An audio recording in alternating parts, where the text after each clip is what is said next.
I am so excited. Today is the best day. It's something that I never, ever, ever in my whole life thought was going to happen. I am going to meet my real auntie. I never, ever knew in my whole 5 years that I even had an auntie in my life.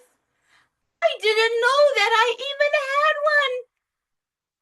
Suddenly now they tell me, yeah, you have an auntie. And now I'm going to be like all my friends. I'm going to have another person in my family. And it's not only going to be my mommy and daddy and me. My mommy and daddy told me that she doesn't speak any English. But I said it doesn't matter because I already know how to speak English and Yiddish because I only spoke Yiddish for my whole life. And now that I went to school and I'm 5 years old, my teacher said to me, Frida, you can't speak Yiddish here. You're not in the old country anymore. Now you're in Johannesburg, South Africa. It was a little bit scary because all the words were new. I had never heard any of them. But now I speak English and I go to school. And so I'll be able to translate for my auntie. It's a very strange thing for me, though. I don't really understand. She was lost. How can a grown up be lost? I don't know how it could happen.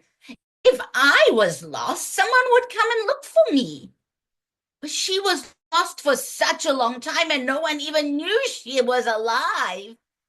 And then suddenly, I've got an auntie. She's not lost anymore. I asked my mommy and daddy, and they said, Sha, Sha, Sha, that's not the kind of question you should be asking. And then I knew I should not ask any more questions about Auntie Rosa. I should just be happy that now I've got an auntie and that she got found. What mommy and daddy don't know is that one night when I was lying in bed, I couldn't sleep.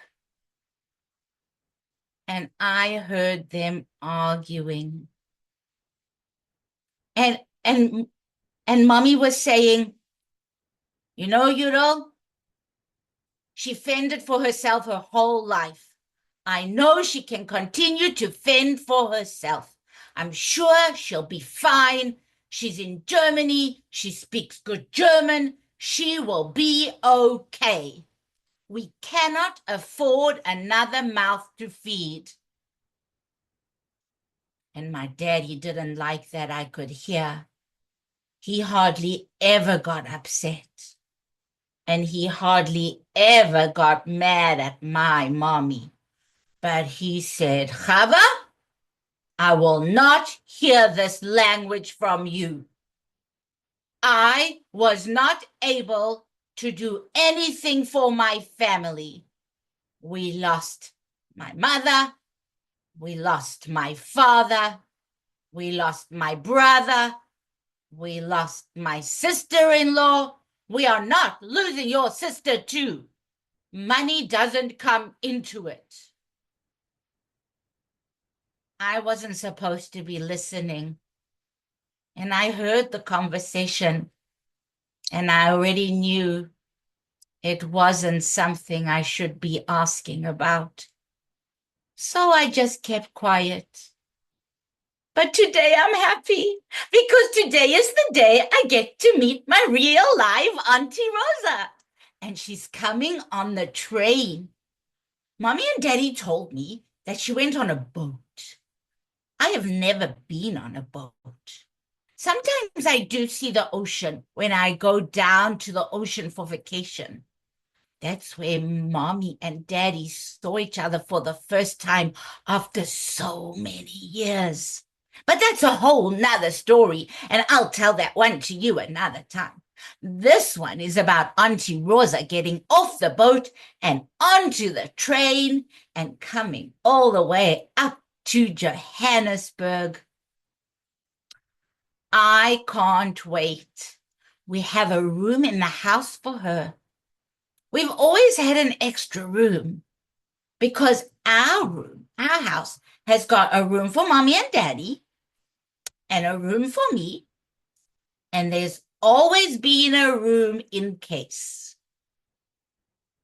Mommy and daddy always said in case.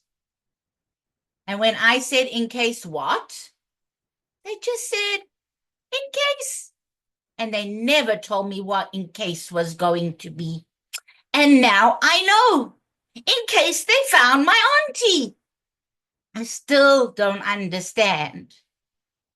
How did they find her? How was she lost? How can a grown-up be missing? But I know that it was a long time she was gone.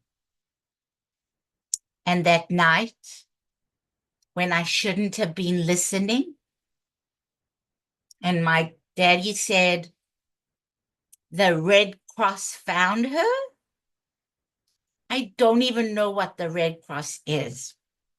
And I don't even know how they could have found her. But they found her in a place called Germany. And that's far away, and I don't know where that is. But whatever happens, I am so happy because she's coming to live with us. And I am going to have my auntie with me and someone to play with forever. Mommy told me she's not my permanent playmate. I learned that word, permanent. She can't be my playmate forever because she's a grown-up and I need friends my own age. And then I hear the car. It's a very fancy car. We're very lucky because my daddy has a car because he needs it for work. And work lets him bring the car home. And so he used the car and he went to the station and he brought my auntie home. And I hear them coming up the stairs. And now they're on their way into the extra spare room, the one for just in case. And Daddy comes in and he puts the suitcase down on the bed, and I am so excited. I can't wait to see what's in that suitcase. It must be very exciting things if someone's been lost for so long and they've been in somewhere very special like Germany, and they've been on a boat and they've been on a train. Can't wait to see. And Daddy helps Auntie Rosa and they open the suitcase.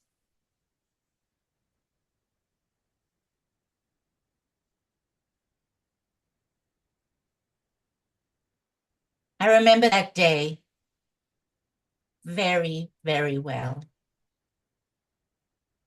That day when I was so little and my aunt came that first day.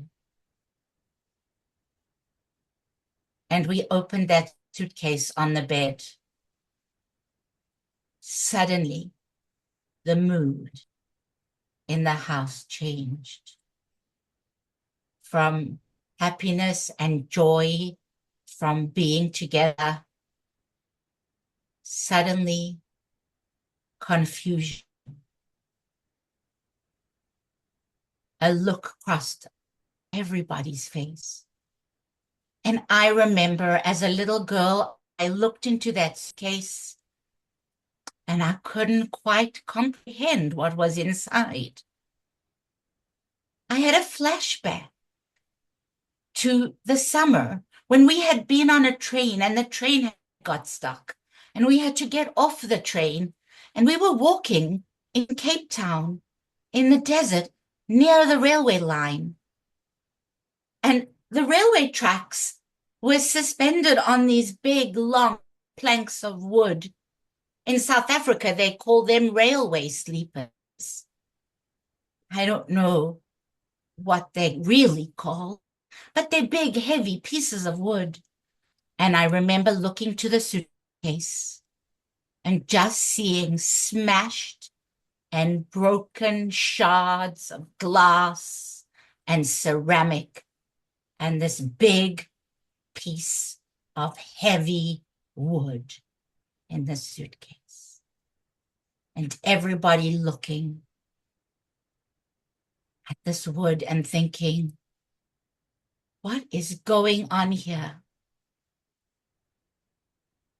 And as an adult, I know that somebody along the way had opened that suitcase, taken what they wanted, and replaced the weight with that heavy piece of wood. But Auntie Rosa, the person that she was, she took a deep breath and she looked down into that suitcase and she pulled out 3 things. She pulled out a ceramic elephant. I don't know what that means to her, but it was now one of her only possessions. She took the ceramic elephant and put it on the shelf. She reached her hand back into the suitcase and took out a beautiful paperweight. It was made of glass, but the side of it was smashed from where the wood had broken it open.